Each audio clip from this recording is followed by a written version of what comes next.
Good afternoon, sir. How are you? I'm great. How you doing, man? I'm very, very well. All the right. better for sitting with you, sir. You're something of a legend in these parts, and I know that you're in the UK for an upcoming fight. Yes. So speak on that for me, so that people can understand why you're in the UK.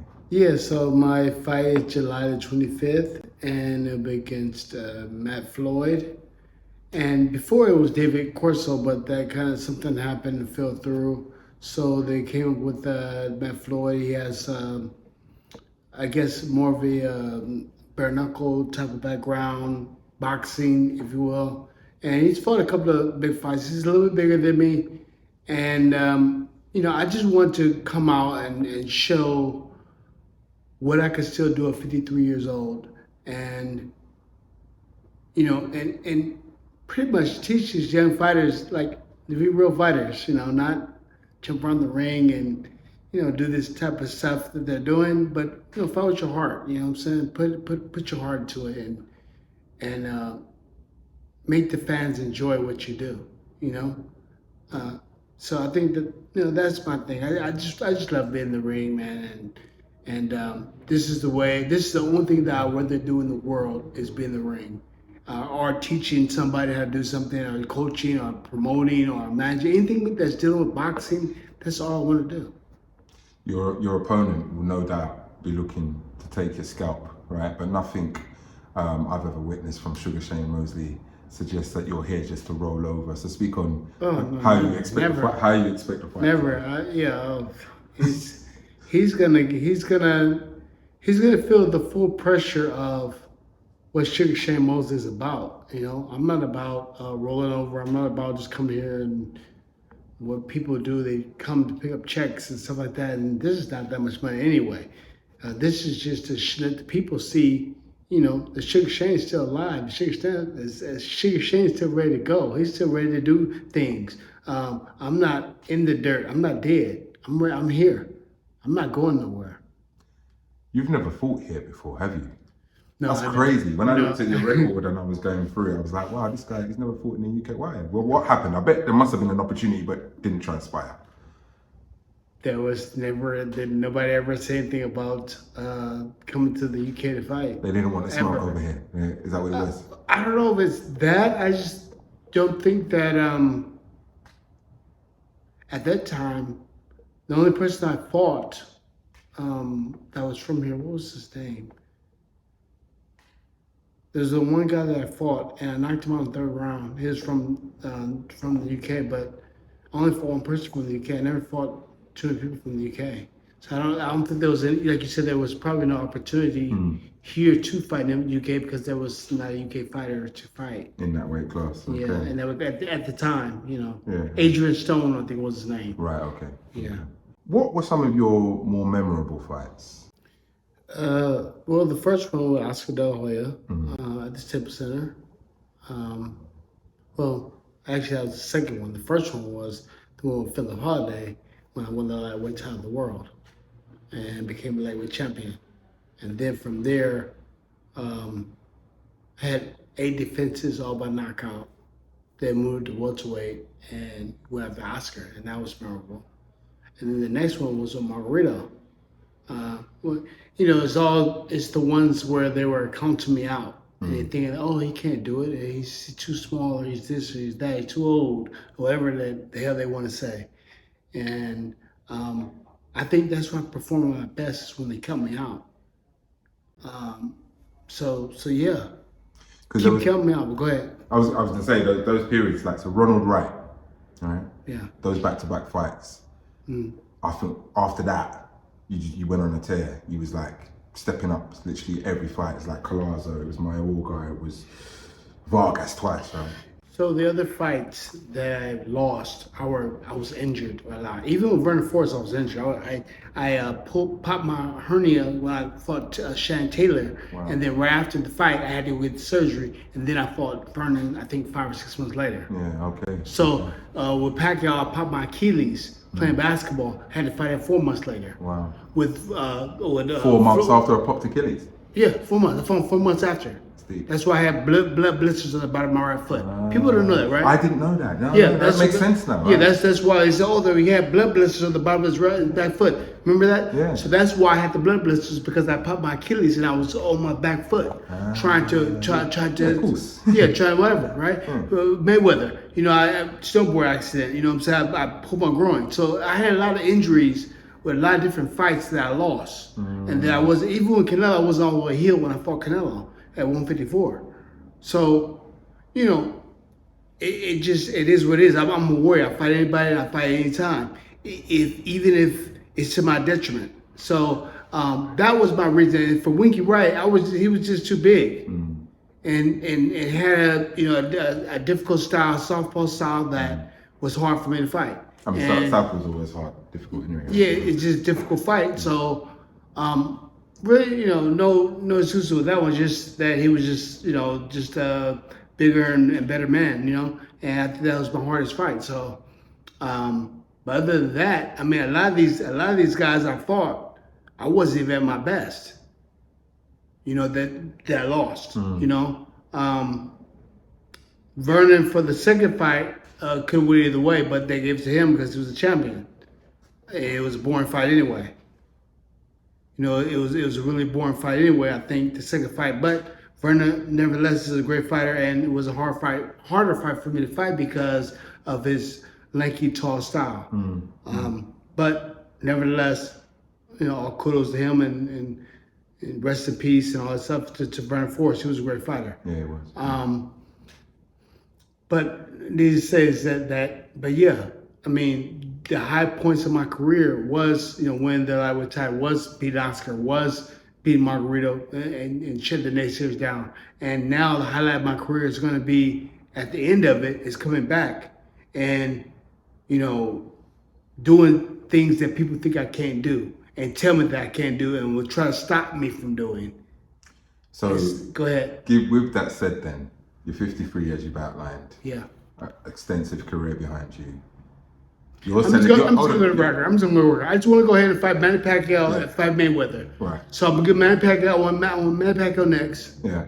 And then after that, Mayweather was talking about fighting Manny. Then the winner could fight Mayweather. And I want to fight Mayweather too. So that's what this all stems down to. We need to do no more talking about nothing else. It's like, I'm gonna go ahead and have some fun in my exhibition. I want Manny next, and then I want Mayweather after. After I beat Manny. Or we're gonna say the winner gets Mayweather. Let's do that. Tell me about your thoughts on the current 147, 150 categories. I think that there's a lot of really good fighters and possibly great fighters at the 147, 54-pound division. But I think that the way boxing is, they're scared to fight each other, scared to fight. And that's what's putting a damper in boxing, because they're scared to fight because they don't want to lose their all, or because they think that because if they lose, they might not make any more money. The old school way of fighting is going down the drain, and the fans are not getting their money's worth because of that. And then you have the Turk Al-Sheikh saying, "Oh, well, we don't want to do pay-per-view no more because it's taken away from." No, but if you don't do pay-per-view, then you're cornering the market because you're the only one that has the money. You're trying to corner the market. You know what I'm saying? Which is not fair to the fighters, because now are the other promoters, because now the fighters that go with another promoter can't make any money because you're saying, "Oh, I don't want to what the fans don't pay for any money." But if you do any other sport, the fans have to pay for the sport, to watch the entertainment. You have to pay for that. Otherwise, the fighters don't get paid, or the athletes don't get paid if you're not paying for it. And we can't just rely on Turk Al-Sheikh to pay the fighters, except the fighters that he wants. You know what I'm saying? And they corner the market. So if you're not fighting with me, then you can't fight. I don't like that. You're like one of the few people I've ever heard speak up on Turkey Al-Sheikh being a bad thing for boxing. I don't know if it's a bad thing for boxing. I wouldn't say that he's bad, but I would say that he doesn't understand. And he has people in his ear that are bad. And if he's listening to those people, then he's making bad moves. Right. So far, it looks so good though. I'm being honest. No, it looks good, but he has bad people around him that's telling him bad things. And I'm not saying that what he's doing is bad intentions. He's just being advised poorly. He's being advised to do things that's not good for, I don't think, for the fighters, because it's only him that has it. What would you advise him to do? To leave that alone and to do what he said, make the ring smaller so they can fight, and make sure that they fight for their money that they're getting, because we fought for our money that we got. Don't you think Eubank and Ben fought for their money? Oh, they did, 100%. What were your thoughts on that fight? I love it. I love the back and forth. I love the father thing. I like them. Everything. I think everything about it. It was great. So is that what you mean? You'd like to see? I like to see that People engaging that way. Yeah, engaging that way and going to fight. And not being afraid to fight. Eubank wasn't afraid to lose, but he was ready to go out there and fight. He went to war. He went to war. And Chris Bank, did the same thing. Like, I'm not going to fall short, so they both fought. And I believe like they deserve the $100 million and the whatever dollars because of how they fought. Usyk Dubois, your thoughts? I know that wasn't a turkey out shape promotion, but just. I think that was a great fight. I think that Dubois came to fight, but Usyk is way better than he was the first time. He's bigger, better, stronger, faster, smarter. Like he was ready. He was just ready. And there's nothing that Dubois can do about that. I don't think anybody can do. I think anybody can beat Usyk. That Usyk right there. He's set to dominate as long as he wants. It looks like. Right? Yeah, he gained his weight. He put his power on it. They let him sit heavyweight too long. It's a wrap now.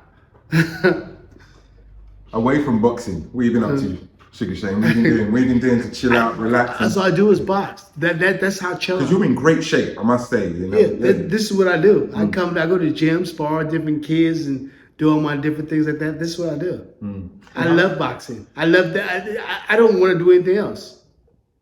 And literally, when you, I guess, come to the point where you can't box or be as effective as a boxer, I'm gonna be around it. Right. I want to be around it. I want to help out. I want to help the sport out. I love boxing. I want to help the sport out. Make sure that I don't care if you're from England, United States, I don't care where you're from.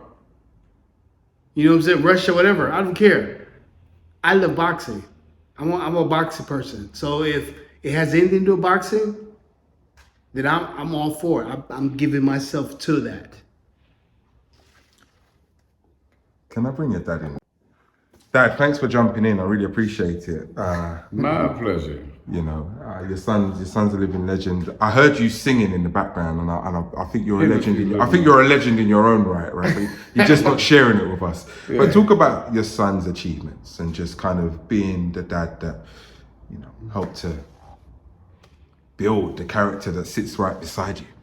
Watching it from a father's perspective. Shane was a very energetic young man. He was 8 years old, and he wanted to box, and he took to it with passion and became one of the greatest fighters out there in the world today.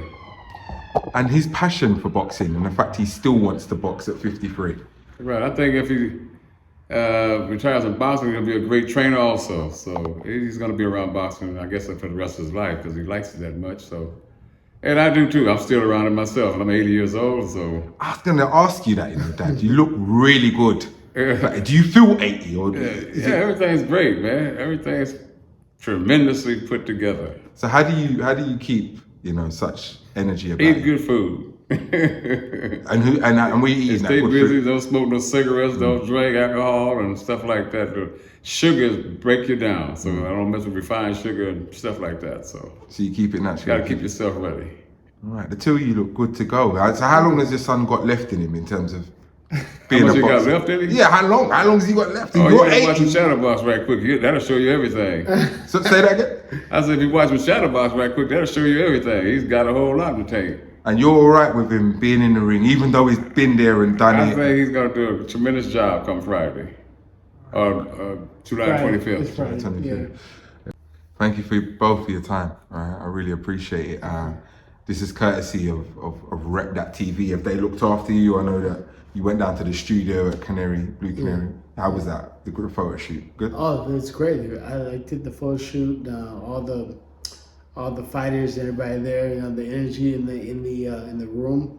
It was great. I mean, I loved it. I think that it's gonna be a great night of boxing Friday night. Thanks for your time. Appreciate it. Thank you.